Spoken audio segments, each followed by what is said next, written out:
Hello friends, कैसे हैं आप सब। मैं नेहा स्वागत करती हूं आपका अपने यूट्यूब चैनल फिजिक्स अड्डा पर। हम डिस्कस कर रहे हैं दोस्तों मोशन क्लास 9 का पहला चैप्टर। और लास्ट वीडियो में हमने डिस्कस किया था मोशन के ग्राफ एक्सप्लेनेशंस को। यहाँ पर एक क्विक रिविजन ले लेते हैं। जो हमने लास्ट वीडियो में सीखा था वो था ग्राफ कितने प्रकार के यहाँ पर मेंशन किए गए इस चैप्टर में। वो थे VT graph, ST graph, eighty graph, यानी कि velocity time graph, situation time graph and acceleration time graph. इसके बाद हमने कई अलग अलग प्रकार की गति कोई ऑब्जेक्ट अगर कर रहा है तो उस ऑब्जेक्ट के ये तीनों टाइप के ग्राफ कैसे बनेंगे इस पर भी डिस्कस किया था। और वो सिचुएशंस क्या थी। पहली थी विराम की अवस्था यानी कि रेस्ट की पोजीशन, दूसरी थी एक समान गति की अवस्था, तीसरी थी एक समान त्वरित गति की अवस्था और चौथी थी एक समान मंदन गति की अवस्था। ठीक बात है। चलिए अब बात करते हैं हम आज के वीडियो की। दोस्तों आज हम जानेंगे गति के समीकरण और उनकी प्रूविंग ग्राफिकल मेथड से। वैसे आपके इस चैप्टर में इनकी प्रूविंग दो तरीके से दी गई है, एक मैथमेटिकल वे से और दूसरी ग्राफिकल वे से। जो ग्राफिकल वे से है वो मैं आपको आज बताने जा रही हूँ और जो मैथमेटिकल वे से है उसे काइनेमेटिकल इक्वेशंस कहेंगे।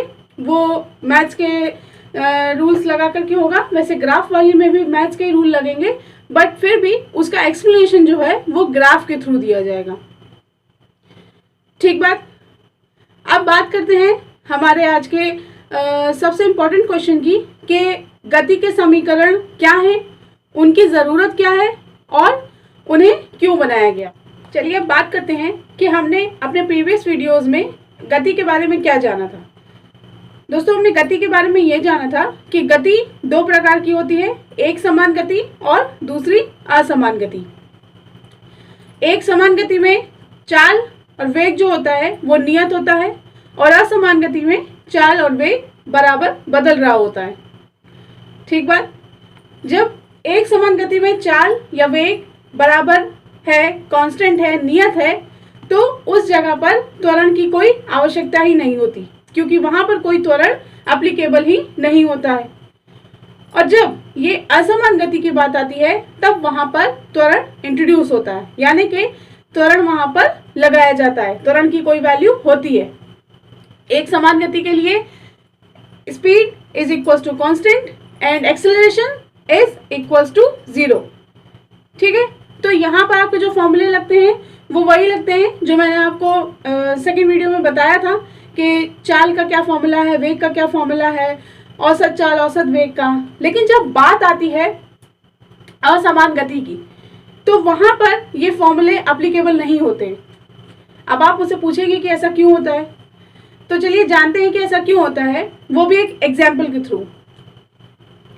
सामने जो इमेज आप देख रहे हैं उसमें एक ऑब्जेक्ट को हमने मान लिया है कि वो O पॉइंट से C पॉइंट तक का टोटल डिस्प्लेसमेंट करता है। इस बीच में O पॉइंट से A पॉइंट जाने में उसको टाइम लगा 1 सेकेंड और यहाँ पर A तक उसकी जो वेलोसिटी थी वो है 3 मीटर पर सेकेंड। इसके बाद यहाँ पर उसको एक त्वरण इंट्रोड्यूस किया जाता है A इज इक्वल 2 मीटर पर सेकेंड स्क्वायर का। ठीक बात। A से B तक जाने में टाइम लिया उसने 1 सेकेंड और अब यहाँ पर उसकी वेलोसिटी जब त्वरण दे दिया गया तो ये उसमें ऐड हो जाएगा। उसकी वेलोसिटी हो गई अब 5 मीटर पर सेकेंड। और B से C जाने पर भी त्वरण वही चल रहा है यहाँ पर भी, तो इसकी वेलोसिटी में फिर त्वरण ऐड हो जाएगा, वो हो जाएगी 7 मीटर पर सेकेंड। C पॉइंट तक जाने में टाइम भी लगेगा 1 सेकेंड। अब बात करते हैं कि इसमें टोटल डिस्प्लेसमेंट हमने मान लिया उसने 20 मीटर का किया। तो अगर हम यहाँ पर वेग का फॉर्मूला लगाएं, चूंकि यहाँ वेलोसिटी अलग अलग आ रही है, अगर हम यहाँ वेग का फॉर्मूला लगाते हैं और ये छोड़ देते हैं कि हमने जो वेग ऊपर लिखे हुए हैं उनको भूल जाए अगर, और इस डिस्प्लेसमेंट यानी कि विस्थापन और समय के अकॉर्डिंग हम यहाँ पर वेग निकालें तो क्या वेग निकल के आएगा। वेग बराबर होता है विस्थापन बटे समय। यहाँ पर विस्थापन कितना हुआ है 20 मीटर और समय लिया गया है 3 सेकेंड। तो यहाँ पर वेग क्या निकल के आएगा 6.6 मीटर पर सेकेंड। पर एग्जाम्पल में कहीं पर भी क्या वेलोसिटी ये थी, यानी कि ये फॉर्मूला गलत हो गया या फिर ये एग्जाम्पल गलत है? तो फ्रेंड्स ऐसा नहीं है, ना वो फॉर्मूला गलत है ना ही ये एग्जाम्पल। ये दोनों अपनी अपनी जगह एप्लीकेबल हैं और एक साथ एप्लीकेबल यहाँ पर नहीं है, क्योंकि यहाँ पर एक नया टर्म त्वरण भी आपको दिया गया है। चलिए अब देखते हैं, जब त्वरण हमारी चाल में, हमारे वेग में दिया जाए तब क्या क्या फॉर्मूले बनते हैं। और जो फॉर्मूले अब बनते हैं, जो इक्वेशंस अब बनते हैं, उन्हें हम कहते हैं गति के समीकरण, यानी कि इक्वेशंस ऑफ मोशन। ध्यान दीजिएगा, ये बहुत इंपॉर्टेंट टॉपिक है आपके इस चैप्टर का, आपके इस क्लास का, आपके इस सिलेबस का। तो इसे बहुत ही ध्यान से आप समझिएगा और अपने पेन और नोटबुक अपने पास ही रखिएगा। जो जो की पॉइंट्स मैं बताती जाऊँ, जो जो इमेजेस आपको सामने दिखते जाएं, उन्हें आप टाइम टू टाइम नोट करते जाइएगा। ओके, चलिए बात करते हैं कि गति के समीकरण कितने होते हैं। गति के समीकरण 3 होते हैं। तो फ्रेंड्स, गति का पहला समीकरण होता है v = u + at। दूसरा समीकरण होता है s = ut + ½ at²। और तीसरा समीकरण होता है 2as = v² - u²। चलिए हमें इन्हीं को प्रूफ करके लाना है कि ये किस तरीके से इक्वेशंस बने हैं और इनको ग्राफ के थ्रू और मैथमेटिकल वे में कैसे प्रूफ करेंगे। आज हम डिस्कस कर रहे हैं ग्राफ वे। तो चलिए पहले ग्राफ के लिए एक एग्जाम्पल को लेट कर लेते हैं, यानी कि मान लेते हैं, उस एग्जाम्पल को एक्सप्लेन करते हैं और उसका ग्राफ ड्रॉ करते हैं। चलिए मान लेते हैं कोई वस्तु पहले से गति कर रही है, हमने उसको ए पॉइंट पर u प्रारंभिक वेग से देखना शुरू किया है। तो ए बिंदु पर उसका प्रारंभिक वेग है u, ए बिंदु से बी बिंदु पर वो वस्तु जाती है, वो उसका अंतिम वेग होता है बी बिंदु पर, उसे हम मान लेते हैं v। ए से बी तक जाने में लगा समय t सेकेंड और यहाँ तक की दूरी यानी कि विस्थापन जो है वो s, और ए से बी तक के बीच का त्वरण उसे हम a मान लेते हैं। तो आप इसको थ्योरी में कैसे लिखेंगे? मान लिया कोई गतिमान वस्तु a, जिसका a बिंदु पर वेग u और b बिंदु पर अंतिम वेग v है। इसने a बिंदु से b बिंदु में जाने में लगा समय t सेकेंड और तय किया गया विस्थापन s मीटर तथा इसे दिया गया त्वरण a मीटर/सेकंड² है। ठीक बात। अब हम इसका vt ग्राफ ड्रॉ करेंगे। ठीक है, चलिए अब इसका ग्राफ ड्रॉ करते हैं। x एक्सिस पर हम t बनाएंगे और y एक्सिस पर वेलोसिटी यानी कि v को शो कर देंगे। जैसा कि हमने एग्जाम्पल में माना है कि हमने इसको a पॉइंट पर देखा u प्रारंभिक वेग के साथ में। ठीक है, तो हम v यानी कि y एक्सिस पर u को a पॉइंट, u जहाँ पर लेट करेंगे वो a पॉइंट मान लेंगे, जैसा आप फिगर में देख रहे हैं। और इसका हम एक पॉइंट बना लेंगे, उसे हम a मान लेंगे और a से b तक जाने में इसे t सेकेंड का समय लिया और b पर इसकी वेलोसिटी को v मान लेंगे। ठीक है, ये एक सिंपल लाइन जो ऊपर की तरफ जाते हुए बनेगी। ठीक है, अब बात करते हैं, ये तो इसका सिंपल ग्राफ हो गया। इससे हम अपने इक्वेशंस को कैसे डिराइव करेंगे, तो उसके लिए मैं आपको बता दूं, इसके लिए मैं आपको सेकेंड इमेज भी दिखा रही हूँ, जो एक्चुअल में आप वही इमेज बनाएंगे। ये पहली वाली इमेज तो मैंने आपको समझाने के लिए बनाई थी कि इसका क्या ग्राफ ड्रॉ होगा। अब हम क्या करेंगे, बी को जो बी पॉइंट है वहाँ से नीचे एक लाइन ड्रॉ कर देंगे और इसी लाइन को कट करते हुए ए से हम सीधी लाइन मिला देंगे। जहाँ पर ये कट आएगा उसको सी पॉइंट मान लेंगे और ये जो बी से डी तक की दूरी है उसको वी मान लेंगे और ओ से डी तक की दूरी को हम टी मान लेंगे। ए से सी तक की दूरी भी टी ही रहेगी। ए से बी तक की दूरी जो है वो एस है और इसी ए से बी तक की दूरी एस नहीं होगी, सॉरी, ए से बी तक की दूरी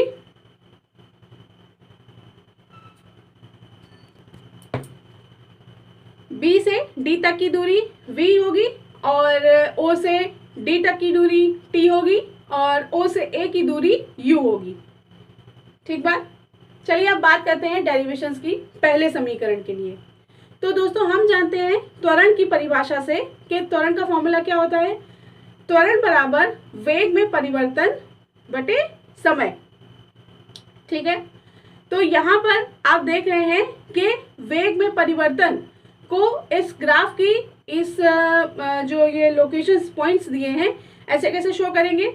ए बराबर B D minus A D upon O D. तो यहाँ पर त्वरण के लिए हम जो वेग में परिवर्तन निकालेंगे वो इन पॉइंट्स को शो करते हुए निकालेंगे। वो कैसे होगा, ए बराबर B D minus A O upon O D. Okay, image में आपको दिख रहा है। यहाँ पर बी डी की वैल्यू आपको मैंने बताई v, ए ओ की वैल्यू हो गई u और ओ डी की वैल्यू हो गई t, यानी कि a is equals to V minus U upon T. ये t को सामने मल्टीप्लाई करा देंगे, A T is equals to V minus U. इसे रीअरेंज कर लेंगे तो ये क्या हो जाएगा, v is equals to U plus A T. बहुत सिंपल है, पहला इक्वेशन आ चुका है। गति के समीकरण का पहला इक्वेशन आ गया है। आप सोच रहे होंगे बहुत इजी है। जी हाँ, बिल्कुल बहुत इजी है। आप ग्राफ को दिमाग में रखिए, एक एग्जाम्पल दिमाग में रखिए, सारे इक्वेशंस बहुत आसानी से बहुत ही इजीली डिराइव हो जाएंगे। ओके, चलिए अब बात करते हैं सेकेंड इक्वेशन की। पहला इक्वेशन आपने नोट कर लिया, इसके बाद अब सेकेंड इक्वेशन पे आते हैं और यहाँ पर भी हम वही ग्राफ बनाएंगे। अगर एग्जाम में हमें तीनों इक्वेशंस एक साथ नहीं पूछे जाते हैं, अलग अलग पूछे जाते हैं, तो उन्हें आप अलग अलग ग्राफ में ही अलग अलग ग्राफ ड्रॉ करके दिखाएंगे। तो यहाँ पे फिर से आप ग्राफ बना लेंगे और फिर से आप थ्योरी में लिखेंगे कि वेग समय ग्राफ से यानी कि वीटी ग्राफ से जो इस ए से बी तक का जो विस्थापन है यानी कि डिस्प्लेसमेंट है वो कैसे ज्ञात किया जा सकता है। आप कहेंगे ए से बी तक की दूरी निकाल लीजिए, पर क्या अभी कोई भी वैल्यू आपको न्यूमेरिक वैल्यू में पता है? नहीं ना। तो ऐसा आप इसमें कैसे ज्ञात करेंगे? तो जब आप इस तरीके का ग्राफ बनाते हैं तो वीटी ग्राफ के लिए उसके द्वारा बनाई गई आकृति का पूरा क्षेत्रफल, ध्यान से देखिए, यहाँ पर एक चतुर्भुज बन रहा है ए ओ बी डी के बीच में, फिगर में आपको दिख रहा है। ए ओ बी डी के बीच जो चतुर्भुज बन रहा है इसको एक समलंब चतुर्भुज कहेंगे, क्योंकि यहाँ पर जो y एक्सिस है उसी के पैरेलल बी डी लाइन खींची गई है, तभी उसकी लंबाई जो है v मानी गई है। ओके, तो ये एक समलंब चतुर्भुज बन रहा है, इसी का क्षेत्रफल उस वस्तु का पूरा विस्थापन माना जाएगा। ओके, तो ये समलंब का क्षेत्रफल ही आपका पूरा विस्थापन होगा। अब दूसरे समीकरण को डिराइव करने के लिए हम लोग लिखेंगे S यानी कि डिस्प्लेसमेंट बराबर एरिया ऑफ समलंब चतुर्भुज AOBD। ठीक है, अब इस समलंब चतुर्भुज का फॉर्मूला क्या होता है वो मैं आपको बता देती हूँ कि चूंकि समलंब चतुर्भुज का फॉर्मूला होता है हाफ समानांतर भुजाओं का योग इनटू ऊंचाई, जो पैरेलल जो इसकी भुजाएं हैं उनका योग, यानी कि पैरेलल भुजाएं कौन सी हैं, AO और BD, और ऊंचाई इस समलंब चतुर्भुज की क्या हुई, OD। ओके, तो हम इसमें लिखेंगे, थ्योरी में जब आप कर रहे होंगे इसको तो लिखेंगे, चूंकि समलंब चतुर्भुज का फॉर्मूला होता है हाफ समानांतर भुजाओं का योग गुणे ऊंचाई, इसलिए यहाँ पर विस्थापन बराबर half AO plus BD into OD। Okay, ये हमने फॉर्मूला लिख दिया। अब इनकी वैल्यूज को यहाँ पे पुट कर देते हैं। S is equal half AO की वैल्यू थी U, BD की वैल्यू थी V और OD की वैल्यू थी, क्या थी OD की वैल्यू, T। ओके, तो अब हमने वैल्यूज को पुट कर दिया, क्या लाइन आ गई हमारी, S is equal half V plus U into T। ठीक है, अभी हमने पहला समीकरण जब डिराइव किया तो वहां पर क्या आया था, A is equal to V minus U upon T आया था, एक पॉइंट पर ये लाइन आई थी। तो यहाँ से हम लिख सकते हैं T is equal to V minus U upon A। ठीक है, इसको हम अपने उस इक्वेशन में जो ऊपर अभी आई थी S is equal to half V plus U into T में ऐड कर देंगे। तो यहाँ पर लिखेंगे s is equal to half v plus U into v minus U upon a। ठीक है, अब ये जो हाफ का 2 है और a है, इसको सामने s से मल्टीप्लाई कर देंगे, आ जाएगा 2as is equal to v plus U into v minus U. एक सर्व समीकरण आपने पढ़ रखी है, आपके बेसिक 7th 8th में आती है, a plus B into A minus B is equal to A square minus B square. यहाँ पर भी वही अप्लीकेबल हो जाएगी, 2as is equal to V square minus U square. Okay, तो ये हो गई आपका गति का दूसरा समीकरण। ठीक है, अब बात करते हैं गति के तीसरे समीकरण की। उसे कैसे प्रूव करेंगे? अगर ये भी आपसे एग्जाम में इंडिविजुअली अलग से पूछा जाता है तो यहाँ पर भी आप ग्राफ को बनाने से पहले एग्जाम्पल का पूरा एक्सप्लेनेशन देंगे, ग्राफ बनाएंगे और उसके बाद लिखेंगे वेग समय ग्राफ में जो विस्थापन होता है वो उस ग्राफ के द्वारा कवर किए गए पूरे एरिया के बराबर होता है। ठीक है, यहाँ पर मैंने फिर आपको वही बात बताई जो अभी प्रीवियस समीकरण को प्रूव करने में बताई थी, तो आप कहेंगे ये तो फिर से वही हो जाएगा। तो देखिए ऐसा नहीं है, इस बार हम इस जो एरिया है उसको दो हिस्सों में डिवाइड कर लेंगे, यानी कि इसको समलंब चतुर्भुज ना मानकर अब हम इसे एक त्रिभुज और एक चतुर्भुज के रूप में देखेंगे। वो कैसे? देखिए इमेज में आपको एक ट्रायंगल दिख रहा है ABC, ट्रायंगल ABC और एक रेक्टेंगल यानी कि चतुर्भुज ACOD दिख रहा है आपको। ओके, यहाँ पर दो इमेजेस हो गई, इन दोनों का एरिया का सम भी विस्थापन ही होगा। जैसे आपने समलंब चतुर्भुज का एरिया निकाला वो भी विस्थापन था, उसी तरह से इन दोनों का एरिया ऐड होकर भी विस्थापन ही बनेगा। ठीक है, चलिए लिखते हैं कि दूरी समय वेग समय ग्राफ में S is equal to area of triangle ABC plus area of rectangle ACOD। Okay, अब हम जानते हैं त्रिभुज का क्षेत्रफल क्या होता है, 1/2 आधार गुणे ऊंचाई।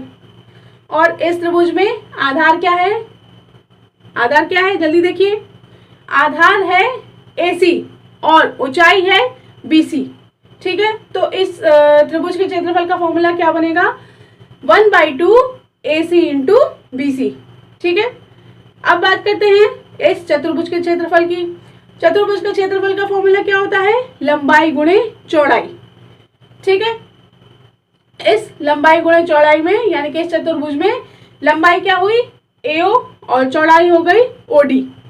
ठीक है, यानी कि अब हम लिखेंगे S बराबर 1/2 AC into BC plus AO into OD। इनकी वैल्यूज पुट कर लेंगे। S इज इक्वल 1/2 AC था T, वो उसके पैरेलल में है OD के, तो वो भी T हो गया। AC T और BC क्या हुआ V माइनस U, क्योंकि AO तक की दूरी जो है वो V है और BD पूरा V है, तो BC क्या हुआ V माइनस U। और AO आपको पता ही है AO U था और OD T था। ठीक है, अब लिखेंगे, अब इस इक्वेशन को, इस ब्रैकेट को सॉल्व कर लेंगे। S is equal UT plus half T V minus U। आया समझ में आपको? ब्रैकेट सॉल्व करने हैं और कुछ ज़्यादा नहीं है इसमें अब आप क्या लिखेंगे कि आपने पहली इक्वेशन में क्या पढ़ा था, त्वरण के लिए A बराबर V minus U upon T। ठीक है, यहाँ पर आप क्या लिख सकते हैं, AT is equal to V minus U. AT is equal आप क्या लिख सकते हैं, V माइनस यू, यानी कि ऊपर जो आप देख रहे हैं V माइनस यू वैल्यू, उसकी जगह आप क्या लिख सकते हैं AT। इसे हम रिप्लेस कर देंगे और अपना जो इक्वेशन है उसको लिखेंगे S is equal to UT plus half AT square. T into AT हो गया, वो हो गया AT स्क्वायर। ठीक है, और यही हमारी गति का तीसरा समीकरण भी हो गया। ठीक बात समझ में आया आपको? तो यहाँ पर हमारे गति के तीनों समीकरणों का ग्राफ के थ्रू प्रूविंग जो है वो कंप्लीट हो जाता है। आपने यहाँ पर क्या जाना वो हम एक बार फिर से क्विक रिवाइज कर लेते हैं। सबसे पहली बात आपने ये जाना कि गति के कितने समीकरण हैं, 3, और उसके बाद आपने ये भी जाना कि इन समीकरणों की जरूरत क्या पड़ी। ओके, ये कहाँ पर यूज होंगे, असमान गति में, यानी कि नॉन यूनिफॉर्म मोशंस में। ठीक है, अब इनके लिए क्या क्या इक्वेशंस आई हैं वो जान लेते हैं। वो है v is equal to U plus A T, 2as is equal to V square minus U square, s is equal to U T plus half A T square. ठीक है, यहां पर मैं आपको ये बताना चाहती हूं कि आप इतना ध्यान रखिए सिर्फ एक एग्जाम्पल को, कि कोई गतिमान वस्तु है, उसे आपने ए पॉइंट पर देखा u वेग के साथ में, वो b पॉइंट पर जाती है, v वेग उसकी लास्ट वेलोसिटी यानी कि फाइनल वेलोसिटी हो जाती है, b तक पहुंचने में लगा समय t सेकेंड और उसकी डिस्प्लेसमेंट है s और उसको दिया गया त्वरण है a मीटर पर सेकेंड स्क्वायर। ठीक है, पहले के लिए आपको त्वरण का फॉर्मूला लगाना है और उन्हीं टर्म्स को रीअरेंज करके रख देना है। ठीक है, वहां से आपको v is equal to U plus A T मिल जाएगा। दूसरे समीकरण के लिए आपको क्या करना है, जो ग्राफ आपने बनाया है उसको आपको दो अलग अलग इमेजेस में तोड़ना है, यानी कि वहां पर जो समलंब चतुर्भुज की आकृति बन रही थी ए बी डी ओ की, उसको दो हिस्सों में तोड़ना है, ट्राइंगल ए बी सी और रेक्टेंगल ए ओ सी डी। ठीक है, इसके बाद यहाँ पर आपको दोनों ही एरियाज के फॉर्मूले रख देने हैं, उनकी वैल्यूज को ग्राफ के हिसाब से पुट कर देना है और उसके बाद जो भी मैथमेटिकल डेरिवेशन है यानी कि ब्रैकेट सॉल्व करना, वैल्यूज को इधर उधर रिप्लेस करना, उसको करने के बाद आप सेकेंड इक्वेशन को पा लेंगे जो है s is equal to U T plus half A T square. ठीक है, इसके बाद फाइनल थर्ड इक्वेशन के लिए आप पूरे समलंब चतुर्भुज यानी कि ए बी डी ओ, इस समलंब चतुर्भुज के लिए उसके एरिया का फॉर्मूला लगाएंगे और उसका फॉर्मूला लगाने के बाद वैल्यूज को ग्राफ के हिसाब से पुट कर देंगे। वहां पर भी जो रिप्लेसमेंट, जो मैथमेटिकल ऑपरेशन लगेगा उसको लगाने के बाद आप तीसरा इक्वेशन भी डिराइव कर लेंगे जो कि है 2as is equal to V square minus U square.